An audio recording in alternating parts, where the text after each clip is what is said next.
about the challenges of e-commerce fulfillment. I'm joined today by Matt Barr. He is Senior Director of Product Strategy with Geotus. Hi, Matt. How are you doing, Bob? I'm doing well. How's e-commerce fulfillment doing?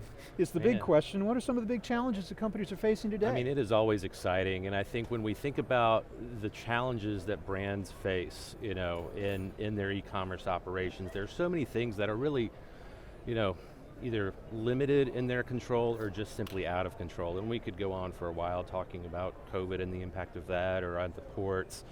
But all of those sort of come back to the fact that you need a very nimble operation, because these challenges are just too unpredictable to be able to plan for appropriately.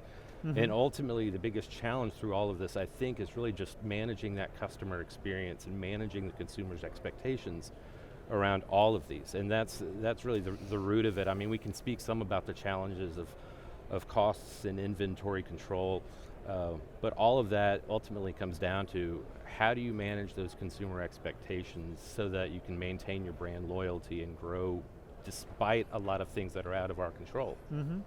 Everything you just described to me was well in evidence before COVID-19 and before supply chain congestion at the ports. Just a question of more of it now, worse? I mean, it's just worse than ever, right? I think it's worse than ever, but also, we saw an increase in e-commerce demand from consumers due to these. So any of the glaring gaps and issues that existed even before COVID are just amplified that much more now because of the 2-3x in increase of e-commerce over the past 2 years. So it's really made it that much more evident on that consumer experience and on the loyalty demands that really come out of that. As if the logistics challenges themselves weren't enough to deal with. You have the behemoth called Amazon. You have brands striving to achieve more and more independence from Amazon as they possibly can. Where do they begin to do that?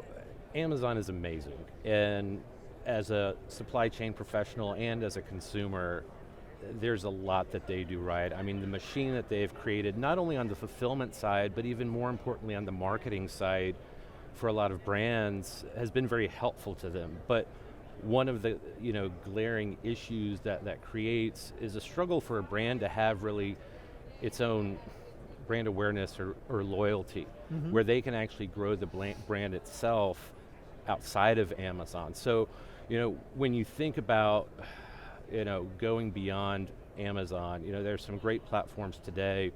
I'm a big fan of Shopify. I've got no associations with them, but I'm a big fan of it. That does seem to be the alternative that keeps popping up these days. It really is. It really is. Yeah. And I've been able to work some, with the Shopify platform and understand it, and they make it as easy as possible from the back end through the front end for brands to get out there on their own and really try to create that brand awareness and create customer loyalty that Amazon doesn't provide, because Amazon, to us, it's all transactional. To us as consumers, it's transactional. If I need this, I'm not so much looking at a brand as I am that particular product. And so as brands who want to grow beyond Amazon, looking at for the right fulfillment partner that can fulfill that part of what Amazon provides is something critical. I mean, Nike has tried to work through Amazon. They backed away from that. A lot of growing emerging brands have also tried to use Amazon, and it's effective for what it is, but it's not the most revenue generating platform for sure. them, right? And the danger is that Amazon becomes the brand. Yes. The only one that consumers care about. Yes. They go on Amazon, they buy the product off of Amazon. Then they have, and they go so far as to create their own private labels, right? Multiple private labels. But on the other hand, the large brands, they have to take action, they have to protect their brands, but they are large and they have a certain amount of power and clout behind them. What about these smaller emerging brands? How can they play with the big guys, even as they're trying to fend off the challenge of Amazon on one hand, the big brands on the other? What can they do? Yeah, and I love working with emerging brands and learning more about them, because I think we live in a day and age today that makes being an emerging brand possible, right? From, if we think about social media platforms and their ability to reach the consumer their ideal consumer exactly where they are, whether it's scrolling through Instagram, whether it's looking at Facebook. There are all sorts of new platforms that you can now reach your customer reach out to versus TV ad campaigns, things that we traditionally understand advertising to be. So that really allows them to find the specific customer base that they want to go after and reach them effectively, and you couple that with the fact that there is a growing number of 3PLs out there that are really focused on these brands, whereas traditionally many 3PLs, there was a very high ceiling to get in and to actually work with a growth partner like a 3PL, and that's well, part 3PLs of at the key. dawn of the 3PL era was representing the big companies, the big Fortune 100s. So Exactly. different now. Right, so they're an emerging brand's accessibility to 3PL partners today really enables them to meet the consumer expectation and match that experience that a consumer could get from the largest enterprise level brands. Yeah. Well, thanks, Matt, for your great insights into e-commerce challenges today and what brands large and small are doing in order to survive this crisis and beyond. Great conversation there. Can we turn for a moment, though, to talk specifically about Geodis and how you folks are addressing some of these challenges on behalf of your customer base? I'm really excited about what we have going on these days. Back in August of 2021, we launched a new line of business called e-logistics that really focuses on supporting this growing market segment in the e-commerce world of emerging brands, of digitally native brands, and these that really are D2C at their core.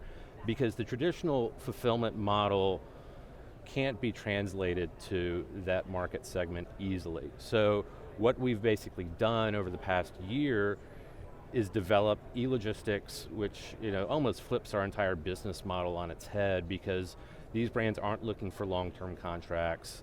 They're not looking for their dedicated space or their dedicated warehouse. So what we've enabled is a network of fulfillment centers in the United States, as well as in Europe, that is shared space, that has a very large ease of entry, right? So there's no setup fee. They're able to come in, they're able to take advantage of some of the greatest technology and automation that, we're seeing this at Manifest today, right? All of the automation and technical innovation.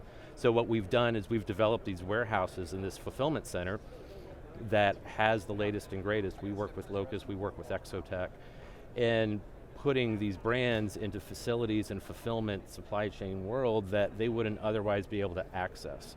And so to us, I'm really excited about seeing these emerging brands grow, and also how this model can translate into supporting even those large and enterprise level brands in a different type of business model in the future.